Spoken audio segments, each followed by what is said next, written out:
Esselamu Aleyküm hormatly dostlar we tanışmışlar. Dünyanın haydi kunjoyuna yaşamasanız hemmeňize ýatmy salam etken. Bu masa 1 sentyabr 2021 ýyl. Awa hemmeňize can sağlyk we işleňizde, dertleňizde ýurdun içinde bolsaňyz, daşynda bolsaňyz üstünlik arzu etýän. Bun begenç güni ýany 1 sentyabr bütün dünýede boýunça käbir ýurtlarda Avrupa ýurtlaryna ýa-da Gunmatar ýa Gundogal ýurtlaryna okuwçylar okuw etýärler. Birinji gezek ýaşaýyşyna, durmuşyna, ilmi öwrenmek üçin, bilme öwrenmek üçin, şo geljekde ýaşaýyş durmuşda bir jemgyýete peýda bolmak üçin. Ama hemmeňiziň bilşiňiz ýalyk, hemmeňiziň ýadyňyzda bardyr. Mektebe giden gülleňiz hiç için ýatdan çykmaýar. Çağlar bagyna giden gülleňiz hiç için ýadyňyzdan çykmaýar. Ya gulluga giden gülleňiz şon ýalyk. Şoňa meňde şo ýaşaýyş durmuşlar, adamyň durmuşyna käbir zatlar bolup geçýär. Şo zatlar ýatlamalar bar. Hiç için ýatdan çykmaýar adam. İkinji ýagdaý açıkladım. Bizim beýik şairimiz Kerim Gurban Efendiň ahir bolan güni hawa ýetenler ýakty bolsun, jaý jennetden bolsun. Ol ýylyň arasynda ýyl ad awry atbilli hilanny hila häzirem hilanýar, gelejekde hilanar. Dedem şoň goşgularyny başardığımızdan ýylygyny getirip oň ruhuny şad etýär we indiki nesillere häzirki nesillere ýatlyatyn beýik adamlarymız bar, beýik şairlerimiz bar, beýik ýazyjylarymız bar. Bek alamlı şon ýaly o da hemme ýagdaýlarda, nähili ýagdaýlarda bolýar, o da ýurt paraga çykdy bolsa. Hudaýa şükür, beýik ata watanymyz, milli ata watanymyz, mugattas ata watanymyz Türkmenistan paraga çykdy we asuda öz işlerini, içki siýasatlaryny we daşka siýasatlaryny we ekonomi ýagdaýyny, medeni ýagdaýyny we başga ýurtlaryň şertnameler diýsen asudaçykda we paraxçykda alyp barýar. Biz özümiz ona begenýäs, oňýas, olmany da biýselmany da haklydyr.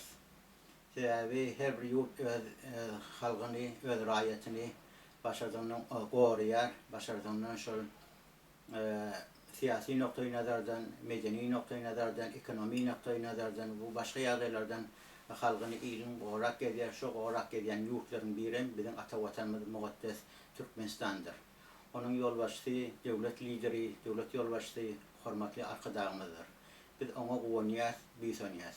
Onuň hem sebäbi bar. Sebäbi men özüm Iranda, Türkmen şäherinde dünýäge gelenmasam, 1979-njy ýylda İran şahsy ýykylyp ýerine Khomeini getirdiler. Yani Moğolları, yani savaşçılıkları, savaşçı alıp barmaklary. O ýagdaýda aýratynam geçsem bolýar. Men ýani häzir aýtjak bolýan zadym 1970-njy ýylda we 79-njy ýylda şol aralykda İran döwleti ekonomi ýagdaýdan, medeni ýagdaýdan, siýasy ýagdaýdan ösüş etdi. Hem jemgyýetem azdy. Emma şol neft gaz sebäpli bolup Gunmatar ýurtlary, yani Amerika, NATO çelerleri onu öz gününe goýmadylar. Öz bilşiňiz ýalyk Owganistan ýagdaýda şon ýalyk, Siriýa ýagdaýda şon ýalyk, Yemen ýagdaýda şon ýalyk, häzirki ýagdaýda Filistin ýagdaýda şon ýalyk. Siz Filistin ýaňyz ýa Çili'de şon ýalyk, Çili ýurtda. Ýa-da Ýaponiýada şon ýalyk, eger taryh çeşmelerini sererseniz gawy bilersiňiz. Vietnamda şon ýalyk. Aýtjak bolýan zadym Gunmatar siýasaty diýsen dünýä boýunça nadawry siýasat alyp bardy. O da deňe uruş, jenjel, ondan soňra ýanky ýurtlarda atlar bolaşdyrmak. Emma şo siýasatyny dogry siýasat, dogry ýola alyp baramasaty ekonomi ýagdaýdan, medeni ýagdaýdan, siýasy ýagdaýdan şo ýurtlaryň ösmegine öz ýurtuna da peýda bolardy. Öz bilşiňiz ýalyk 20 milliard dille ansadyl 20 milliard dolar Owganistan döwletine şu 20 ýylyň içinde harjadykdyr. Şu 20 milliard dolary şu Owganistan döwletine medeni ýagdaýdan, siýasy ýagdaýdan, ekonomi ýagdaýdan, başga ýagdaýlardan harjadylan bolsa, institutlar, universitetler, oku bilimleri, medeniyet ösürmek için radyolara, televizyonlara, jurnalistlere harcedilenmezse, işsizlik etkileri harcedilenmezse, onu Afganistan doğrulanması hiç için unutmazdı. Bundan tarihe girerdi. Ama ben Alpariyan siyaseti düğünün hemişe de nadoğru olup da hadirem nadoğru. Başarısı yaranı satacak, başarısı diktatörlük edecek. İdvemiyor. Ödem unut bir ençime sallatlarını ellemerdi Afganistan'da, ençime pulları ellemerdi, ençime yarak güçlerini ellemerdi. Köp zaten ellemerdi. Şimdi bir tarihe girdi. Bunun aytyanın sebebi Türkmenistan Milli Muqaddes Ata-Vatanımız paraqatçılıkta her yurtta da her komşu yurtlarına, başka yurtlarına, Avrupa'ya bilen sağ elini verip şöyle bilen medeniyetini aratlaştıran çatkelyer, ekonomiyi aratlaştıran çatkelyer, siyasi noktayı nazardan aratlaştıran çatkelyer, şu yurtlarda paraqatçılık olmağını istiyor. Bizim o Türkmenimizin kanunumuzda var. Ve biz türlü tarih çeşmesine göre, bilişinize göre biz köp yağdayları, kıyınçılıkları başımızdan geçirdik. Onu 1924 yılın önce Göktepe yağdayına, ondan sonra 1924'te revolüsyon olan yağdayda, ondan sonra 1936 yılda, ondan sonra 1940 yıldan ta 45 yıl içinde en ağır günler geçirdi. Hazır olsa Türkmenistan Milli Ata-Vatanımız 30 yıllığını belirlemene ulu davaralıda teyarlık gördü. Men özüm Kanada devletini yaşayan, ben kuvveniyen, büyüsoniyen. Sebebi men türlü yağdayları gördüm. Yaş olsamam türlü yağdaylarım okak gördüm. Hatta İran'a revolüsyon olanına 1979 yılda neyli Şah'a karşı Khomeini'nin getirişleri, neyli yurdun içindeki revolüsyonları atları, arasalaşları, öldürüşleri, hatta men öz can dostlarımı öldürdüler. Onun arkadan tutup bilecek arkayın bir tane iki tane de köplük. Biri Tumaç, Şiir Muhammed Tumaç, Vahidi, Jorjani, Mahtumi, Doktor Şehnazi ve başka. Hekim Şehnazi yani açık olan Doktor Şehnazi diyelim Hekim Şehnazi. O şunun yağdı. İran'da bir kâbir yağdaylar ama bayların yağdayları da hatta kavgavası öz ahtar kalsın ipare mektep öğretiyerler, mektebin yerini veriyerler. Mesela için kömek cahru var. Yer verdi açık olan zaten iyilik hizmet edecek olan durlu yağdaydan hükmet etip oluyor. Hükmen revolüsyon kurmak ya bir tek yağdayda kâbirlen diktatör deyip özleri diktatörün oyunu olup yerler. Olur aytacak olan ve aytyanım. Görüyoruz kâbirler eştuatif yöne bir düşmançılıkta terek yerler, düşmançılıklı garı yerler. Öz yurdunu, öz ata-vatanını, öz ilini ol değil. Başarsan palajitl doğru yağdayda seyretmeli, palajitl olmalı, doğru fikir etmeli, düşmançılıklı fikir etmeli. Başarsan doğru yollar götürmeli. İndi şu kâbir yağdayda özün görüyorsun haysi bir işi bizim öz Türkmenistan ata-vatanımızın oralarına, kıyılarına okuymak için ya işlemek için taşır yurtta koymak etiptirler, ya yardım etiptirler, ya şunlar fikirlerini ayıptırlar, hiç haysi. Elbette hemen anlatacağı bir sebebi bula öz düşüncelerini de fikirlerini özdür revolüsyoner, hava devleti ağdırsak biz, devletin yerine geçsek biz, onu biz hizmet eder siyasi yok. Sizden bir diktatörün bir yer olup gidersiniz, şu Khomeini'nin rejimi alak. Ya da Irak'taki rejimi alak. Ya Afganistan'daki rejimi alak. Ya Yemen'deki rejimi alak. Ya Sudan'daki rejimi alak. Haysi rejimden tut, haysi Amerikan akıl tutarlarını görüp tut. Şöyle adam vurmak devlet ziyanı getirdi. Hiçbir devlete peydasını getirmedi. Onun için ilim, halka migreniyer devletin Amerikan ve NATO'nun Çillerlerin Alpariyan siyasetini kaşağını yankı orsiyet Afganistan'a giren yağdaydı da şimdi 10 yıl olandan sonra 10 yılın içinde de hivurmani çağlar bağını kurdu, mektepleri kurdu, institutları kurdu, üniversiteleri kurdu, onun radyolarını, televizyonlarını kurup verdi. Başarısı bir demokrasiye yağda getirecek oldu. Ama her yanlışlar oldu. Pakistan serhetlerin haklarını Afganistan'ın arasından serhetini berkitmedi. Kişilerin içindeki adayları zaten arasılamadı. Şimdi onun bir siyasetin içine giriyor başlasan, anlısı versiyon, çırşırılmaya da, o çırşırılmaya da, durlu adaylarda düşünmek gerek. Böyle başarsa öz yaranı satacak oluyorlar. Başarsa şu yurtlara ziyan getirecek oluyorlar. Şoň üçin hem Azat radiosyny döretýärler, propaganda edip, YouTube'çylar döretýärler. Başadan adamdan, ýurtyň içindäki adamdan zaten aňy zäherlejek. Bir ýöne bir aýdyp geçen idim ki, bir ýagdaýlar ýaşlar üçin ýalňyşma, dogry siziň päk niýetiniz bardyr. Siziň niýetleriniz, arzularyňyz gowudur, dogrudur. Emma dogry ýandagyňyz siziň niýetleriňizden, päk niýetleriňizden, arzularyňyzdan peýdalanýarlar, ulanýarlar öz şahsy bählikleri üçin. Bular her näsen adaptaýa ýasyarlar, pul jagaz gazanjak. Pul bolmasa da bularda hiç hareket ýok, dillerim gymylanýar. Şu pul bilen dillerini gymylatýan şol. Aýdylýar, çağa diýe, çağda başarty ýöräsi gelýär. Çağa wagty, çağdan ulaşyňyzdan zaýdan soň güýji biline bolýar. İşläsi gelýär, gazanjak gelýär, durmuş gurasy gelýär. Ondan soň ulaşandan soň dämi ýanky ýaş ulaşandan güýji diline bolýar. Bilen kam şoňky diline. Emma dogry tarapdan näde atrasator tarapdan. Keplerin gurumlaryny dinleseň, aňlasan bolýar. Başyna nokat ýok, soňuna nokat ýok, ýa-da ýaý açmak ýok, ýani ýerde otur goýmak ýok, ýani bir loki tarapdan, ýa ýuriski tarapdan, ýa-da hakdan hiç ýeli ýa-da ýok gurumlaryna zaten ansaň görseň bolýar boş gurum. Bu mana hiç bolýan zadym Türkmenistan milli ata watanymyzda men özüm ýaşadym. 21 ýyl ýaşadym. Dugurlaryny ýedim, çöreklerini ýedim, kemale geldim, okuýdum, durmuş surdum. Jaýym matdy, jaýym goýup gaýtdym. Hawa döwlet aldy elbetde, döwletiň hem haky bar. Jaý boş goýmaýar, sebäbi Kada kanuny boýunça hep ýurduň Kada kanuny bar, şo Kada kanunyna hormat goýmaly. Men daşy ýurtda ýaşadym, şoň üçin hormat goýýan ata watanyma, ilme, döwlet ýolbaşçylaryna seýleýän, hawa döwletimiz seýlese, halgymyz seýlese, o halgym men biz seýler, döwletimiz biz seýler, ýurdumyzy parahat çykda bolar, asuda çykda bolar.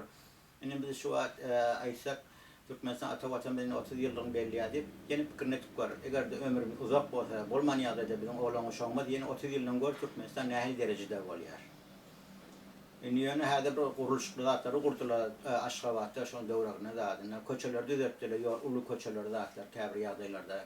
Indi Balkan tarapy gitsek Aşgabatdan olar düzeltdiler. Aýtjak bolan zadym düzelişi uğruna, guruluş uğruna. Indi görüp otýaňyz näçe kilometr o tarapda Awganistana adamlar birinçisine iş tapanakla, iş tapanakla soň däme iýmene çürük tapanakla, çürük tapanakla soň gitdim Almanya'dan ýok gelýänçe jalar hopda. Şoň üçin parahatçylygyň gadyryny bilmeli, asudaçylygyň gadyryny bilmeli. Ýurt bir günne ösmeýär, ýa bir ýylda ösmeýär. Ençime ýyl gerek oňa. Onuň üçin ýöňüm görüp otýaňyz, daşy ýurtlardan, daşy mafiýa zaty, içki mafiýalar ýa gijjak ýurtlary ösmek üçin goýmaýar. Başata şu ýurtlardan sawasy saklajak bolýar. Bilimsiz saklajak bolýar, bilimsiz saklajak bolýar. Görüň, ençe ýylyň içinde ýa ençe masyryň içinde diňe ýaraga ölüm itime, urşada pullar sarf etipdirler. Onun ýurdun nalog aljak bolup, maliýat aljak bolup o ýurtlardan ýa-da demirini aljak bolup, topragyny aljak bolup, ýurdun içindäki ýagdaýlary adamlaryny daýyljak bolup, şunu ýaly pikirler etipdirler, häzir şu pikirlerde gezip berler. Bir diýibinden nadogry pikir. Hawa, eger de bir ýurda hyzmat etjek bolsaň, durly ýagdaýlardan hyzmat etip bolýar. Dogry ýol pikirler bilen çalışmaly, ýetmeli. Indi häzir şu Türkmenistan ata watanymyz içki ýagdaýdan zaten gorup otýarlar, begenip otýar. Hem de ýangy öz aýtjyňyz ýalak, ýa görüşiňiz ýaly, bilişiňiz ýalak Türkmenistan habarlaryna bara Türkmenistan bergisini, ýani Hytaýa bergisi bardy, bergisini berdi. Hytaý döwletem ýolbaşçylaryň zatlaryň aýtdylar, "Açaň gerek bolsa diýdiler size, näme gerek bolsa bizem size teýýar" diýdiler. Birinji ýurt diýdiler şu açsalardan dünýä boýunça belgisini berip oturan ýurt diýdiler. Pikirini etip näme üçin o ýagdaýlar aýdanlar? Näme üçin diýenler? Sebäbi düşmançylygyňyz bu. Öz ýurduňyzda, öz halkyňyzda, öz günüňizde. Ýaman ýalňyş ýaňyz, düýbünden ýalňyş ýaňyz. O zatlary biz düşünmeli, bilmeli. Indi eger de Hytaý bir uly ýurt, näme üçin uly ýurt diýenim ýa geografiýa tarapdan aýdamakda atbaryan siýasat tarapdan aýtýan. Ýani bütün dünýäň bagdaryny eline alypdyr.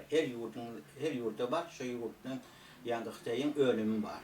Yani şu önüm menen zatlarını satıp, önürüp zat edip bütün dünya yayratıptır. Doğru bir käbirde uncak zatları var. Ardan zat bir gede kullansan ikinci de kullanıp nedir? Yok. Onun güçlü yağdayları var, vayeni yağdayları var. Turboları var, gaz çekmek için ya başka tamaliyat için ya yani yarağı için türlü yağdayları var. Yani ısı açılması yağdayları var. Xitay bir ulu yurt. Ama şu Xitay'ım görüyor da yani nemeleri içindeki Müslümanlar gırıya edip içindeki Uygurlar gırıya edip burada şoları nemet yardım et yani. Yürüge uyanmışmışlar yok. Başka şöyle Sovyetler Xitay'ım böyle geçecek oluyorlar. Böyle giden sonra yurdun devam yine devam içine böyle geçecek oluyorlar. Sovyetler böyle geçtiler 1990'da. Ne açık sulka böyleler. O böyle ne tamam şu yurdun içinde dem öyle var. O koşun yağdayın var ya da dem ilçhanı açıp da şu yurdun içini başarsa içinden buluşturacak oluyorlar ya daşını buluşturacak oluyorlar. Yani için o tayın o yurtların nefti var, gazı var, pahtası var, dolu bayrakları var. Dolu ya yetişen yaşları, kıyılar, kıyıları var. Öz vatanını koruyacaklar. Şunun için şuralarda ağlarını da ayıracak oluyor, değerleyecek oluyor. Şunun için 63 milyar dolar Amerikan bütçesi olsa 3 milyar dolarını bütçetinin şu propaganda için daşı yurtların ağlarını değerlemek için harcattı. Özlerin boynalı otuyla. Özlerin boynalı otuyla Al-Gadani, Al-Şabi, Al-Abu Bekri, Talipleri zaten özleri öğrettiler. Sovyet dövrünün karşısına karşı. Komünistlere karşı. İnnem öldüremiş onu, hediremiş onu yani. Hedirim bir götürün arkayın gelirler, Oğuzhan'ı yeçil ettiler, yön yerde arkayın gelen aklar olur. Yön yerde gelen aklar öldür getirdiler. Yine şöyle içindeki yurtları bir karşı etmek için. Adamları bir karşı etmek için içindeki yurtlar. Dini düşüncelerine peydalanmak için. Şunun dertli surlarından peydalanmak için, özlerine karşı. Şunun için o yurtlar ötüşecek olmuyor. Yoksa ne hemen Oğuzhan'ın tarihi, Japonya'nın tarihi değil mi? Japonya nerede getiriyor? Ötüştü. Böyle o da iyi dinamik. Ne için dini propaganda ediyor. Hangi taraftan Arabistan Saudi var, bir taraftan İran var, o taraftan Pakistan var. Ötüşe koyanaklar.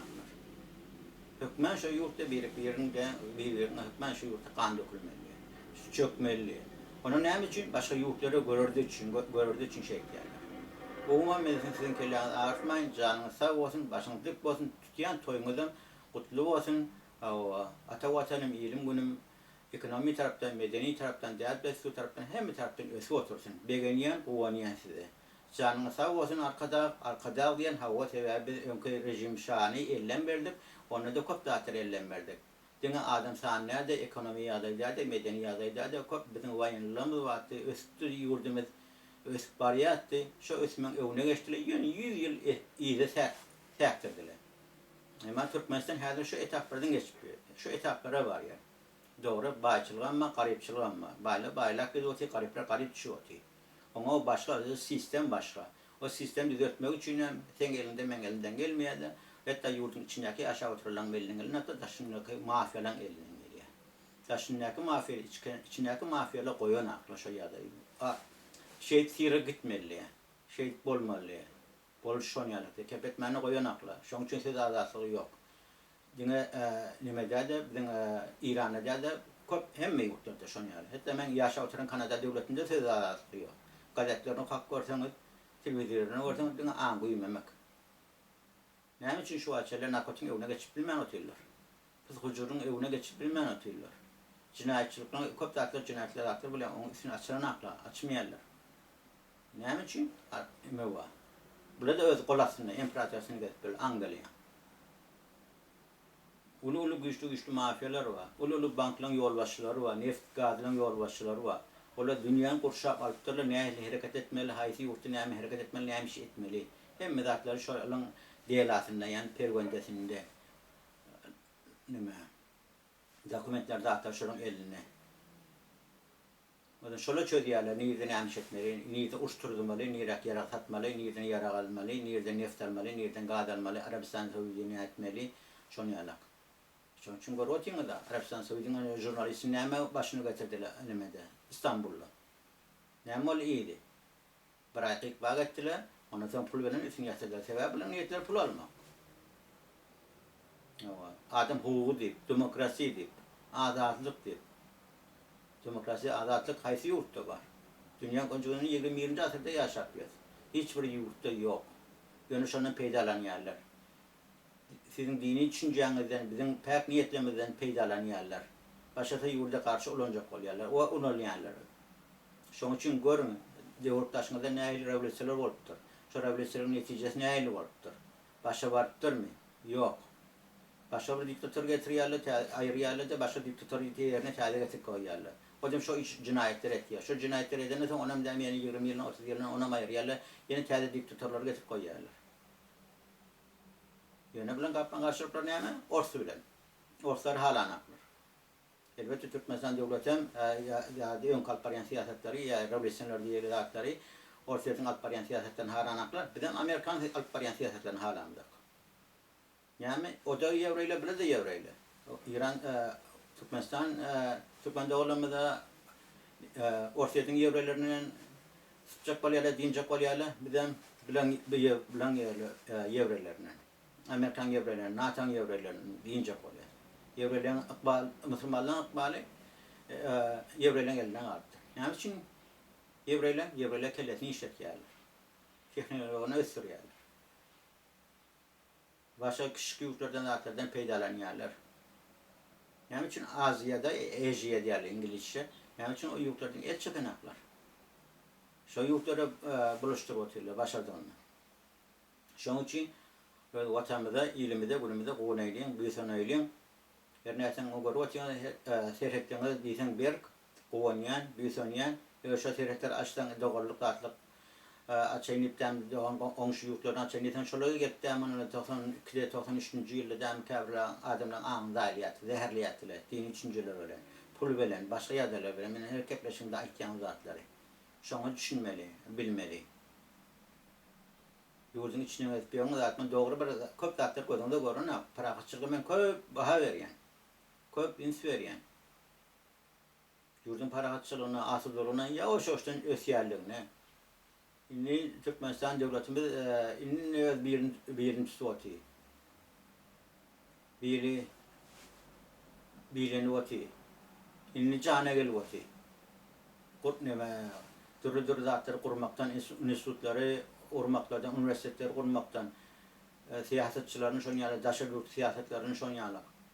Hadirim gör vatini, yankı haberlerini dinleyen ata vatanın vatanı, diysen generallara zatlara, uzife vervati, derece vervati, öd yurdunda, öd prezidenti, kullanmalı, büyütülmeli, ne için paracıklı tarafları hiç şey taraftan aytmayanız. Aytmalı paracıklı taraflarını, hükmen o düşmançılıklarına ne düşmançılık, öd yurdunda, öd halkından düşmançılık olur mu? Yani başka meseleler için çok da atın üstüne ayrıca geçten mi oluyor? Çünkü için eğer bulun yaşlar, şunun öz vatanında, öz ilimde bunun için karşı gitmeyen dedem doğru bir siyasete ya sisteme önemek yapmadan fikriniz olsa ayrıca görün şunu yaşını yali. Mesela için ayıp verin ona. 30 yıl geçti şu var. 30 yılın içinde bir familyanız düzeldi mi? Ayal gelinle izlemeden var familyası. Bir kadın memnunum of. Falanın oğlu ya falanın kızı deyip ayrılmıyor. Yöne kıyıcısız. Yöne kıy. Geçildi mi? Ya Türkmen dilimizde bize 100% eyavoluluk mu? Yok. Türkmen dilim gidip var ya. Benim görü otin yani barka gittim Türkmenistan atavatamı yani yanım geçen yıl dillerin üst veriyorlar. Depesirlerine üst veriyorlar. Dilinin üst veriyorlar. Saklaptırlar özlerini. Arası saklaptırlar komşuluklarına göre. Yani şu 75 yılın içinde de şon yani sayı devletinin yaşanan vatanım şon yani saklaptırlar. Bir silanşi, toylarını, sadakalarını, ayetlerini, kurvalıklarını, orada bayramlarını, orada tuşlarını hem bir saklaptırlar. Yani ben anlat yaşam. Yani Türkmen özünün 14 bilyanını anlatıyor. Hadirim şon yani. Hadirim 30 yıl geçip durun ki ulu bayramçının belli yapıyor, belecek oluyor, az kavay, oynuyor, toy olsa biz beğenecek. Yurt parahat olsa beğenecek. Ama kavurlarda bu aytmalı, yazmalı, bilmeli şeyler, o düşmançılık bilin o zatlar olmuyor. Hey Türkmenistanlar diye kıyırıyorlar. Hey Türkmenistanlar ne? Hey Türkmenistanlar. Hey Türkmen doğrulamaz. Hoğsarlamaz. Karnaşlamaz. Dostlam, can, vatandaşlam. Mehirli, yumşaklı, sözlü zatlar aýdýarlar. Türkmenistan'ın başga yerden taplanýarlar. Ya bizim samsyklarymyz we onu Muhammed adyny göterip oty. Awa. Aýsaň aýdy oturmaly. Bir samsyň biri. Hapa sözler aýtýar. Däge özüne degişi hapa sözleri başga birine aýdyp öz hapalarını zatyn ismi ýapjak bolýar. Etýän işi neler? Samsyklyk kurdum. Sen öz götüň oňor, öz watanyň oňor, türkmen täräň oňor, türkmen täräň onu dargatdylar. Narkotik bilen dargatdylar, işsizlik bilen dargatdylar. O kellelerini alıp naka dillerini ellemerttirler. Näme göre şu tin? Ne dillerini başını çykýan, edebiýatdan başını çykýan, sunnatdan başını çykýan, siýasatdan başını çykýan, nämeden başını çykýan? Hiç satdan başını çykmanar. Diňe warlamadan üçin hapis edilýär aýtmak üçin başga zatlardan ýok. Bir adam aýdanyp ana löke şu wagtda Amerika bütün dünýäde maskhara boldy. Aýagyň palçyny öwrdyler halk. Bilil alyp barýan siýasatçyny. Näme üçin bir agdaýdan? Bilmersiňiz, sebäp pul jaga diýil boldy. Bir ýurt ursat bermeýär şu zatlar aýtmany. Aýtyp bilmersiňiz, sebäp pul ýok. Öňkü azatlar diýäsiň ýer nimet ýerini tutjak bolýar. Azatlar diýär şu wagtyny warwarla tire näçe ýyl bäri. 1953-nji ýyl bäri 1-nji martdan bäri. Awa taryh çeşmeni edilsin. Öňem Hitler'in radiýasy batdy. İkinji Jahan uçtan öňçe. Siz nimet warlap atýan, pul olmasa sizden warlap bilmeýäňiz. Siziň çykmay, siz pul kepledi atýar. Her mundy näme çalýaňyz. Ondan munun öder näme çekýärdiňiz? Işda tonk edýärdiňiz. Ya behbedin edini edýärdiňiz. Näçe adam gulam kesdiňiz? Näçe adam aýyndyňyz? Näçe aýalyň öýüni ýykdyňyz durmuş gurp? Näçe ýetim goýdyňyz? Öz bir maşgulaňyzy bir hyzmat etmedi adam bir watany iýligine hyzmat etmek üçin bir goýun. Öz dostuny hyýanat eden adam başyda enesine atasyna da hyýanat eder. Öz enesaňyza bir hyzmat eden adam däl. Ine watan hakyny gurduň etýäňiz. Boş hapis edilýär däme etýän. Olar gaýtym gülýärler. Türkmenistan döwletiniň içindekiler. Bular diýär därläp barýar diýär. Boş gepler aýdyp diýär. Özleri aýtgan zatlaryny özleri anlanak diýär. Dogram aýtýarlar. Aýtgan zatlaryny özüň anlanak. Onu ýamasaň YouTube-laňyzy ýekden seredin geçen ýylyň kyny, öňkü ýylyň kyny näýelän kepler gurtmur demek ýa-ni özüňizi ýanşyňy özüňiz düzeltjek bolun. Ýöne kameraň öwrüne zat hem aýdyp diýip otursaň herdirlik hawa. Boş kepler ýaşlaň aňlaryny zäherlemek. Döwlet bilen hiç işden oýnatmaýan. Döwlet ýa-ni zat hawlyp gelýärdir. Onuň şu wagt 38 ýyl ata watandan ilimden günümden doğan garnaşlarından Türkmen sährände aýryçylyk çekip ýör. Görüp oty näme ýagdaýlar ýurtyň içine geçip otyr. Ýaşlary oğlanlar gyýlar näme aýlap otyrlar. Narkotik jesimler bilen, gereğin bilen, şişe diýen zatlar çykypdy.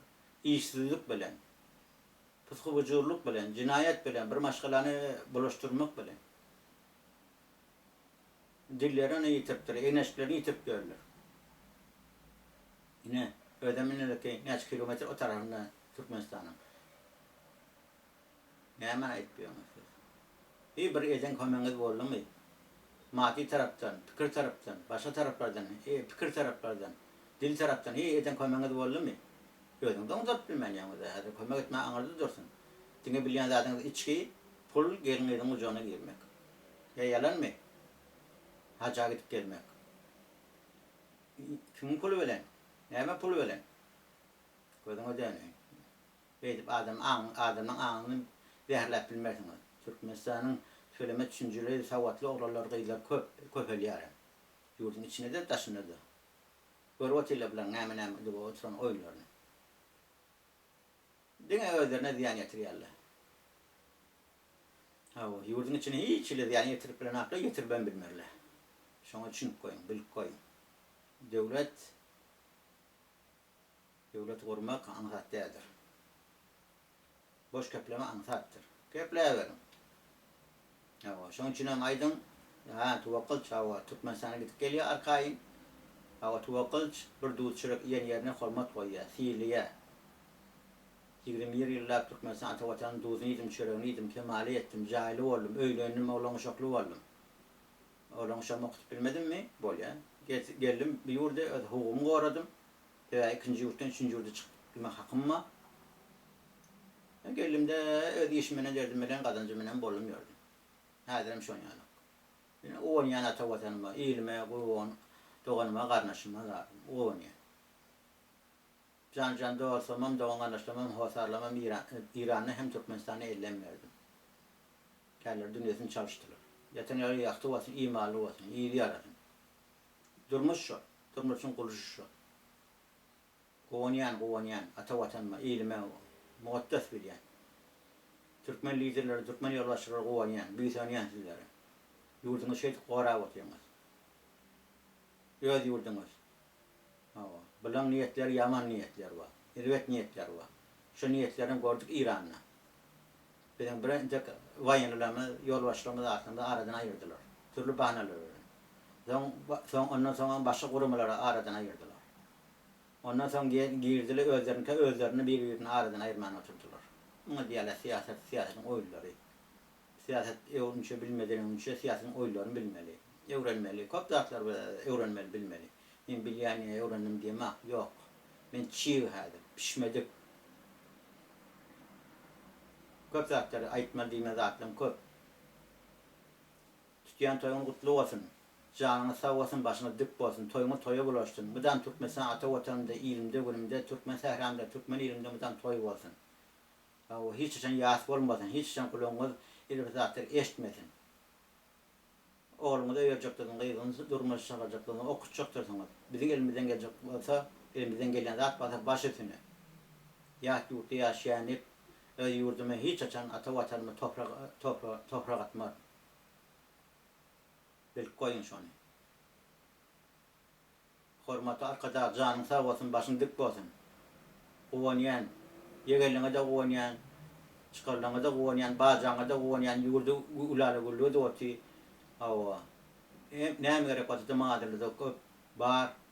Hakkın kevra adamdan yeter yetmez yağdayı o ayrıca vurdum.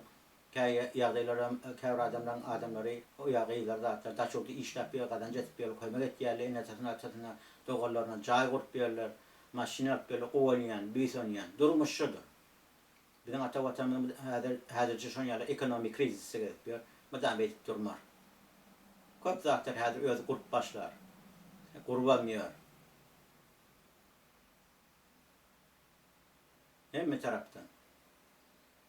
Zavatlar, fabrikler, duru yağdaylar kurtluya kurarlar. İnşallah özleri nesip etse taşı yurda kaytan özleri nemedir. Şu an eynişler zaten ama taşı yurda satıp atıyorlar. Faktasını satıp atıyorlar. Gazını, nefsini işlerler ki ne bolya talevalar anlamıyor bolya. O da bir hemen Amerikan öz çepeli. Bütçeler yok. O tayi yurtlarda para kaçık botan. Ki Türkmenistan'ın gazı, Afganistan'ın üsvelen, Pakistan'ın üsvelen, India'nın üsvelen başka yurtlara gider. O da yeni devletin öz halkına hem devlete hem de halkına peydalı olur. Hiç ziyanı yoktur. Düşmançılıkta hiç için aramayın. Canını sağ olsun, başını dik olsun. Tütüyen toya bulaşsın, buradan toy olsun. Kuvanayan size, büyüs oynayan size. Ay dengidim, kabir fikirlemeyin size, böyle şey dedim. Hoş sağ olun.